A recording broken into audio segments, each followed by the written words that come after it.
Okay, so in this lesson, we are going to be looking at Afghanistan's population and the changes that are occurring within it. We're also going to be doing an overview of how these changes that are occurring in the Afghan population are affecting its culture and society. So firstly, we're going to be looking at rural to urban migration in Afghanistan, and it has been on a steady increase since the ousting of the Taliban. This has been because of that rapid modernisation that is occurring under the new government since the ousting of the Taliban, as well as the relative stability that has been brought on by the peace in the region. And this peace is seeing many Afghan people returning to the country. So about 30% of those returning to the country after the removal of the Taliban are settling in cities rather than returning to their destroyed farmlands and rural areas. And on top of this, roughly around, and this is due to the increasing modernisation, there's roughly about a 5% annual rural to urban migration occurring in Afghanistan. And you can see this in the graph that's included on this PowerPoint. So you can see that there was kind of an increase going on, and then at about the 1980s here, there's a bit of a slump. It starts to pick up again in the 90s, but then as you can see, it kind of tapers off a little bit until we get to the 2000s, and this is that period of where the Taliban were. And then once the Taliban leave, there's that rapid increase again. So this graph clearly shows that. Yeah, so, and so for the most part, the rural to urban migrants are male, and so this is not talking about the returnees, but those that are migrating from rural to urban areas, they're mostly male, so at around 89% of those migrants are male, and the average age is usually around 31. So, as we know in Afghanistan, 31-year-old males or thereabouts tend to be married. So after these men have migrated to the cities, they typically bring their immediate family with them, so their wives, and kids.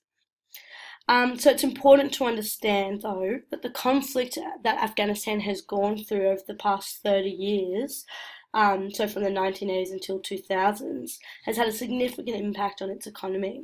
So whilst Afghanistan is trying, or at least the government is trying to increase its modernisation, it does not have the capacity to do this rapidly. So the fairly rapid migration from rural to urban centres is having significant strain on the city's infrastructure, and people are migrating faster than what the government and the cities can develop. So the cities are struggling to meet the growing needs of the mostly young urban migrants. And this is in regards to like the building of roads, the development of electricity infrastructure, and the development of housing and work. So cities are really struggling to cater for the mass migration that is occurring in Afghanistan. And even though young families are moving away from their extended families in rates that have never really been done in Afghanistan before, the reliance on family connections and support is continuing. So the young males are still relying on their father's connections to get them work. However, many poorer families have limited connections in these urban centres, so this is forcing them, whether they are educated and skilled or not, to work in low-paid jobs like construction and unskilled labour. And this is because their families don't really have that reputational connection to try and get them those higher-paying jobs. So we're kind of seeing almost a bit of a class divide occurring in these city centres, as the middle class and wealthy classes are able to kind of access those higher-paying jobs, and the poor are just kind of being excluded, whether they're educated or skilled or not, and that's because of those family connections. So even though many young urban migrants struggle to find meaningful full-time work, as about 20% of the urban migrants are either unemployed or underemployed, and this means that they're not getting full-time work. So underemployed means they're just not getting full-time. There is a continuing expectation that they will maintain their support for both their immediate family as well as their extended family still living in rural areas.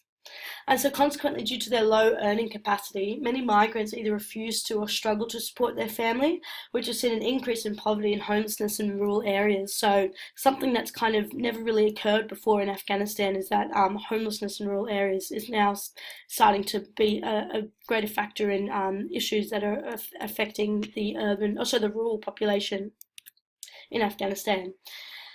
Um, so migration is also placing a strain on traditional rural groups and governments. So as we know, the patriarchy relies on close family connections, and this is so that the family or the extended family can help support daily tasks as well as family businesses.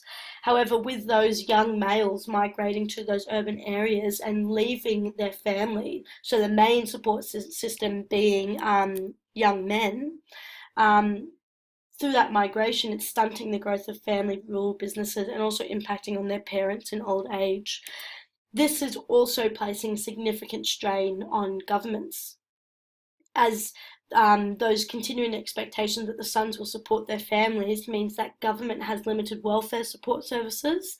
And so, again, this is placing greater demand on the government in rural areas, especially as these rural people or groups of people, especially rural families, are now looking to the government to help fill the physical and financial void left by their migrating youth. Also, because this trend is seen to be set to continue, so it doesn't look like this kind of rural to urban migration is going to change any time soon. And this is because city populations is now at about 30% of Afghanistan's population, and whereas it used to be kind of roughly around 50% only 16 years ago, so there has been a significant increase in that urban migration and urban population, and it doesn't really look like it's changing at all. So we're now going to focus on another really important shift that is occurring in Afghanistan's population, and that's the growing youth population in Afghanistan. So whilst Afghanistan has traditionally had a large youth population overall, it's kind of always been that way, which has been caused by poor healthcare, which lowered the average life expectancy in Afghanistan. So roughly you'd kind of live to the ages of 50 or 60. In addition to this, the high average birth rate that has always kind of been in Afghanistan, which was approximately 8 children per family pre-Taliban, the youth population has always been big. But what is happening is the youth population is increasing significantly, even more so than what it used to be since then. So there is a significant increase in that population. And as we can see in the population pyramid that's on this page, you can see that there's that really big tapering out of older age groups in Afghanistan. And this is because this group of people here, you've got higher deaths in infancy, but you've also got the Taliban and the 30 years of conflict that has seen a lot of men and just people in these age groups being killed by conflict. So there is an increasing young population in Afghanistan.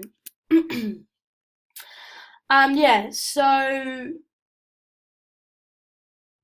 like I said, the poor health standards affected the chances of infant survivals in Afghanistan before the real process of modernisation.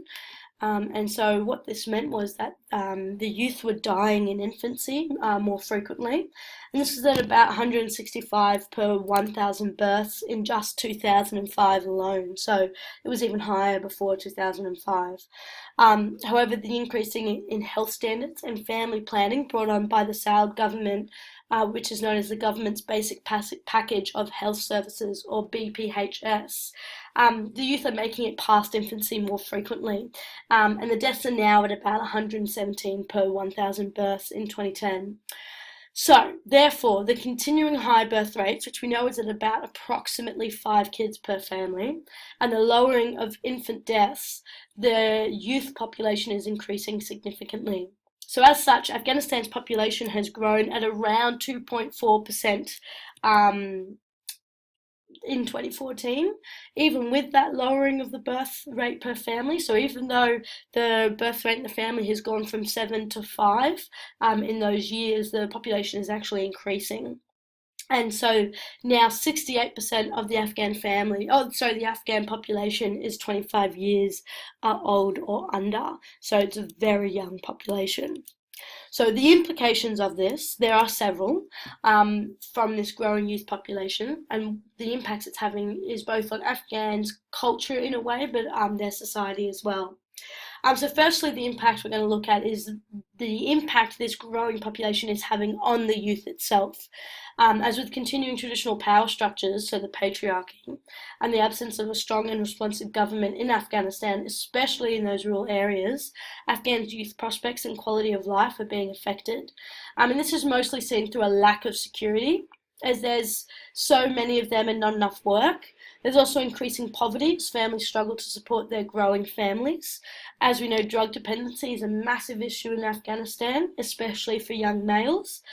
Schooling is also a struggle, as there is just literally not enough schools to support the youth's growing population, and all of this is impacting on their quality of life. This impact has further implications for government and the stability of Afghanistan as well. As with the ousting of the Taliban, Afghanistan has become more global. As such, the youth are being exposed to the wider world, and especially the Western world, and this is through the internet and media. So as such, the youth's expectations for their life have increased significantly over the past 15 years. So this is creating a sense amongst many of the youth in Afghanistan that progress and modernisation is occurring too slowly. They kind of are demanding from the government, especially greater education, greater employment, greater living conditions, and greater buying power. And buying power kind of means they want more disposable income, but they also want to have greater influence. This is placing significant pressure on the government, as the youth are looking to the government and they believe it is the government's job to support their demands for this, especially because Afghanistan is now a democracy and the youth make up an overwhelming majority of the population. So they feel like the government's not really focusing on their needs, whereas they really should start, because they are the majority of the population. So clearly they have a strong influence on the government.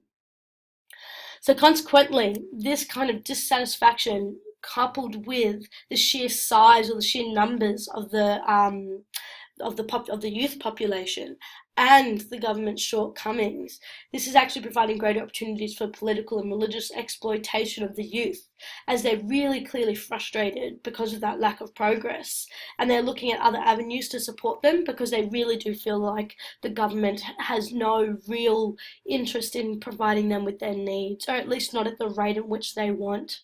So Afghanistan has always had a tradition of using religion as a means to violently or non-violently mobilise the people for political agendas.